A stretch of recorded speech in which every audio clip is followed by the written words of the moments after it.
Hey guys, welcome back. Hope you're having an absolutely fantastic day. It's Tier 6 day today. Two amazing games in Tier 6 tanks. The M6 with 2 marks on his barrel, working on his 3rd mark. A beautiful American tank, driven by Gordrinka from the Hesh clan. Shout out to you guys! Playing his M6. Here he goes. And you know, the M6 is a decent, it's old, and it's decent, and he's got really nice concealment here. Like, look at that pattern. Ooh, the fancy schmancy. It's got armor like cheese, and it's the size of a Walmart parking lot, but it's got a good gun. And it can bounce occasionally. And there's an SP1C scooting ahead to spot somewhere that's unnecessary, because, you know, why would you want to spot the heavy tanks that no one can shoot, that will just kick you, just kill you? And someone types in the chat, 2 light bots, or 2 bot lights, GG. And you're absolutely right, whoever wrote that in the chat. 2 lights going where they're completely not necessary and not needed. But hey, that doesn't matter. It's Tier 6, and he's moved into a position here quickly where he can avoid an artillery shell and just keep shooting. Wow, he's doing pretty good. He's doing pretty good. He hasn't taken any damage. Oh, look, there's a bot. Here's an ELC. What's the ELC gonna do? What is the ELC gonna do?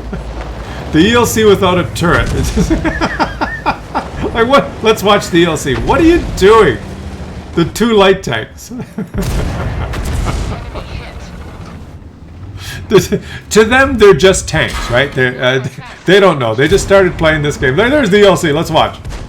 There he is. Let's see. What's he doing? He's face hugging. Look at the ELC. Let's look at the ELC. They don't have the gun depression to kill him.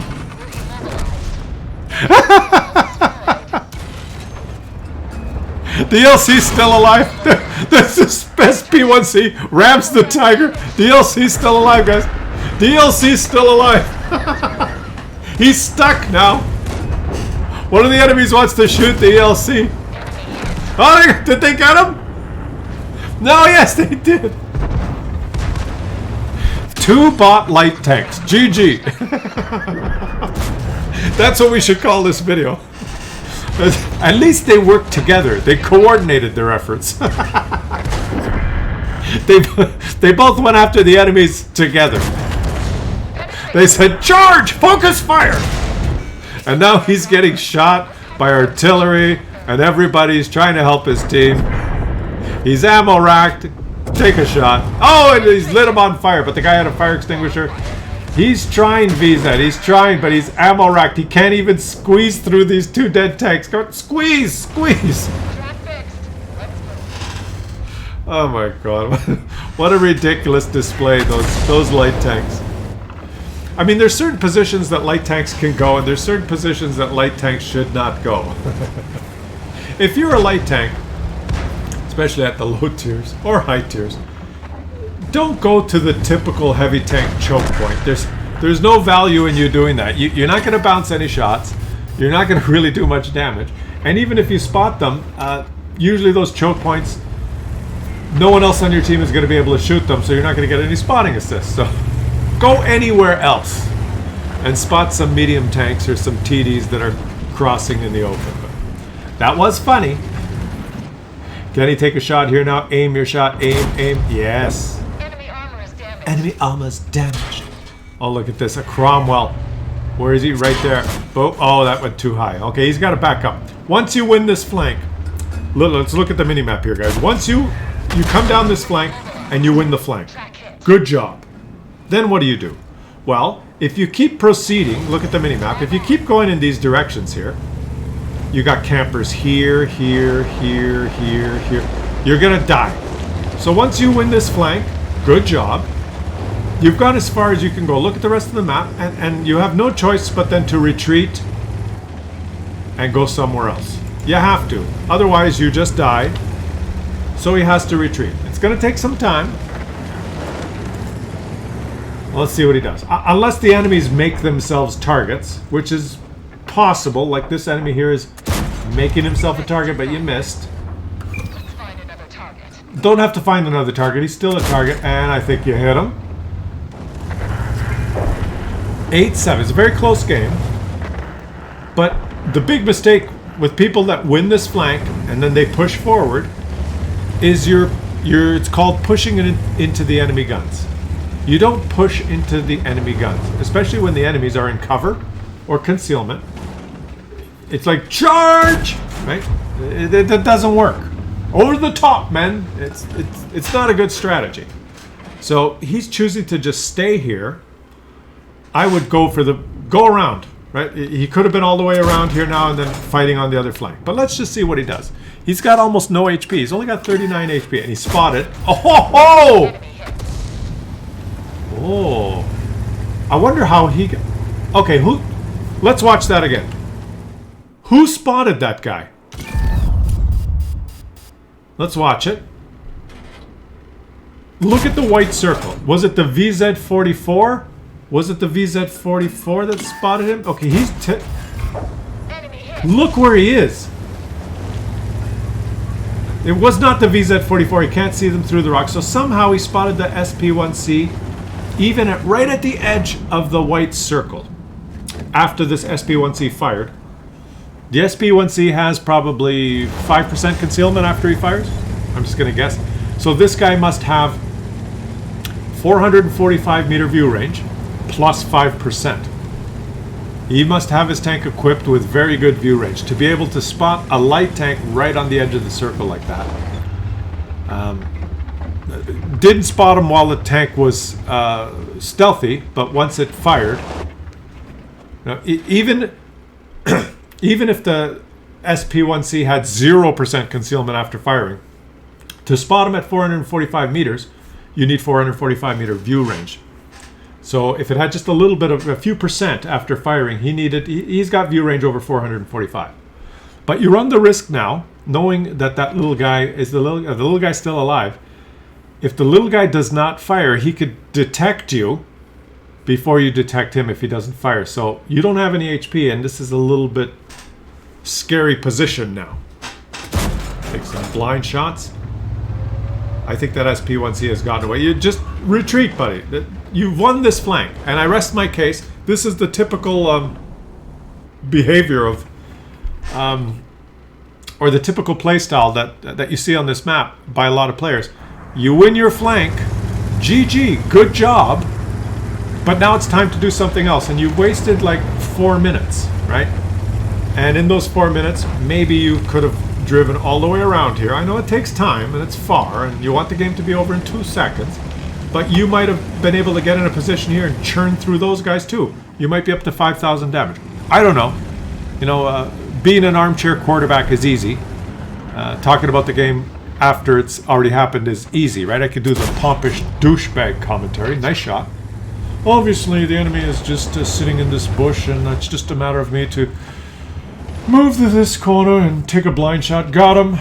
Obviously, I knew that. You know, I could do the pompous douchebag commentary. But the high percentage play is to go back to base, switch flanks. Because now you see what's happened while he's floundered here. With all respect to you, buddy, you're having a fantastic game. But now they've lost the other flank. You see that? Well, once he won this flank, GG, good job. He could have went back there to here or to here. Look at the mini-map. Or at that time, he could have maybe gone all the way over here. And he would have been another gun on that flank over there, and this game might already be over. Or at least he might have added to his damage total. So anyways, now he's faced with the situation all of a sudden, hey, surprise, they're losing 10-12 because you let the enemy catch up. You won your flank, GG, but then you were out of the game now for the past 6 minutes or however long, and the enemies, they caught up. Now they're winning. And so you've arrived at this flank a little too late. But let's see if he can salvage victory from the jaws of defeat, and not if you get in. Oh! Don't poke. Don't poke. Don't do it. Okay, he's moving, so maybe you can. He's moving. Snap! Oh, no, no, no. Do you see how much harder it is now? Now, you guys leave some comments in the comment section. Let me know what you guys think. But that's my analysis. You win your flank, and a lot of the maps are the same. They have 2 flanks and maybe a choke point, right? The variations of the same theme. And the thing is, you can't cover all the flanks at once. But when you win your flank quickly, like he did, generally speaking, the best thing to do is go back and help the other flank, because pushing through the open, you get annihilated by the snipers and the guys that camp at the base. And you got to do it quickly. You got to realize, okay, I won my flank. You got to do it quickly because you want to keep that pressure up. You want to. Usually, if you win your flank quickly, you're the one that's winning. Your team's winning, and you want to keep the pressure and go help the other flank. That's just my analysis. Let me know what you guys think. There's plenty of variations. There's every game plays out differently. So obviously, I'm not right in every situation, but just generally speaking, guys. Because now it's much more difficult for him. Now he's in a predicament. Now an artillery splash will kill him. A lucky shot from the enemy will kill him. And his teammate is not doing anything. Oh, snap! That was good. But now the artillery splash could kill you. Back up! Like, his teammate here is still doing nothing. Maybe he's going to proceed now.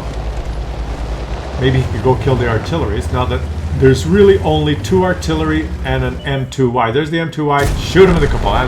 There you go. GG. Well played. Well played. He managed to... The 2 guys did not coordinate. Those 2 enemies did not coordinate. They didn't come at him at the same time, or he would have been dead. But there he did. Shout out to you, buddy. Gordon Drinka. I think you've achieved victory here. Unless... 1 artillery splash and you're dead. I don't know how much HP your teammate has. But the game shows you're minus 247 HP, so your teammate doesn't have a lot of HP. Maybe it's not over. But I'm looking forward to reading your comments on what you guys think about the strategy. About winning your flank, and then what do? That's always the dilemma, right? The initial flurry in the game. You either win your flank or lose your flank or whatever. And then you have to say, well, what do I do next? And that's the initial decision's easy. Go fight. It's what comes afterwards that's a little tricky. And good players know it instinctively. They know immediately, okay, we won our flank. There's no hesitation at all. They glance at the minimap and they immediately know where to relocate. Good players, right? And contrast that with hesitating for 3 or 4 minutes. And that's the difference in quite a bit of win rate difference. You could have been an easy victory, but now it's a difficult victory. Let's hope it's a victory. Here he goes. Just knock down a few trees, just so that if the artillery doesn't know you're coming, you can warn them. Okay, now they know. If they're in overhead view and they see those trees going down, they know where you are. And he's changed his mind.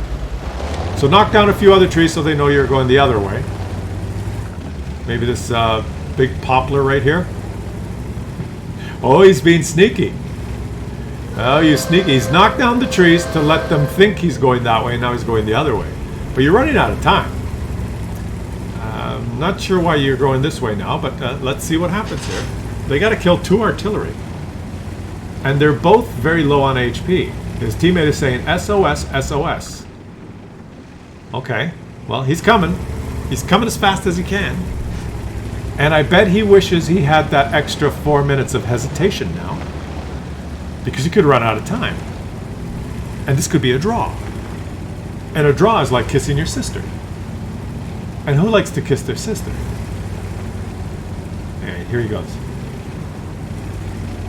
There he goes. As soon as he gets spotted, he's dead in like 4 seconds if the artillery's ready to shoot.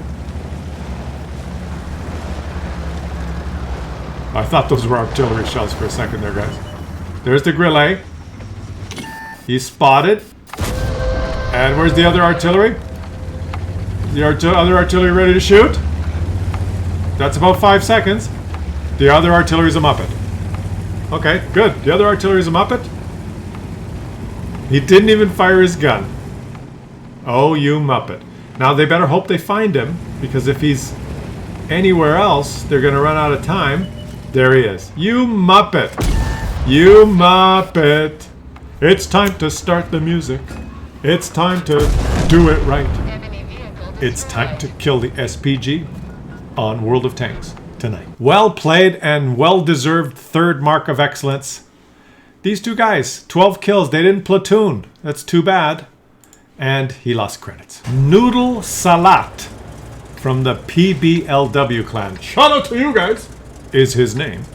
Playing one of my favorite tier 6 heavy tanks. He also has 2 marks on his barrel. He's playing the ARL. I love the ARL. I don't know why, but I love it. It's just... there's something about it that I love. I think it's the alpha. It's tier 6 and it has high alpha.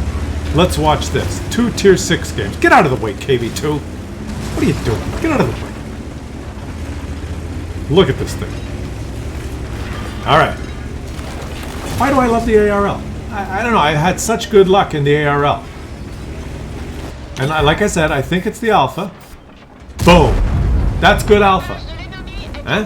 That 342? That hurts at this tier. And the guy wants another one.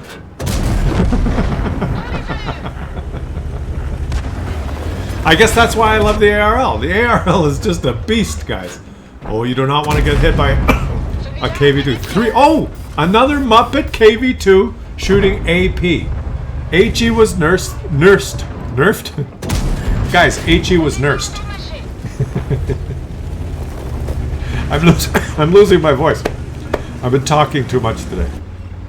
So we all know that HE was nursed. Nerfed.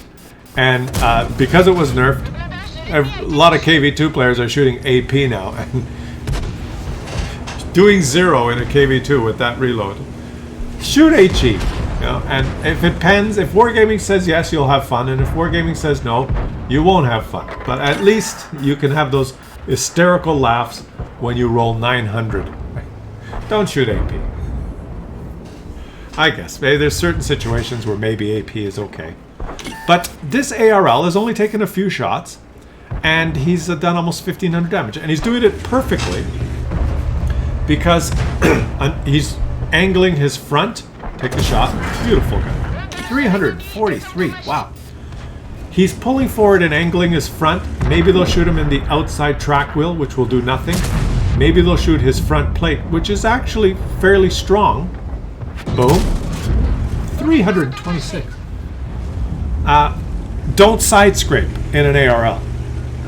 Oh, here comes a KV2. Don't side scrape in an ARL because you don't have any side armor. It's hard for you your tracks to absorb anything. Big guns will just pen you. Okay. He's looking for an angle now. Oh, the KV2 says hello to him. He's going to pull around the corner. With, oh, no, he's got a shot here on a T1 Heavy. Boom. 340. Every shot, I'm flabbergasted. He has 330 HP as his alpha. And he 366. This guy's high rolling every shot for crying out loud. So I guess if Wargaming says you're gonna have a fun game, I think that's what that means in French. We're going to have a fun game. Yeah, of course. Because we are French.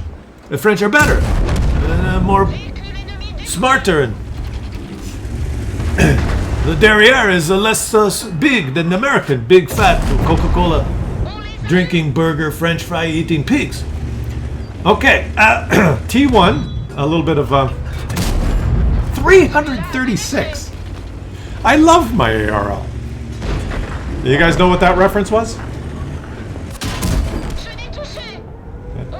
You're getting a glimpse into the mind of Klaus Kellerman.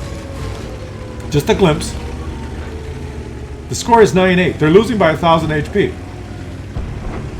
Luckily your team has gone back. Oh, say hello to our little friend. Oh, you shot track wheel. Not very good. A Feng Chao. Oh, Feng Chao. You should track wheel. Not penetrate. You stupid player. You should track wheel again. You're very stupid, not very honorable, a very stupid player. Your name Feng Chao, you must uninstall game. You obviously not know how to play game very well.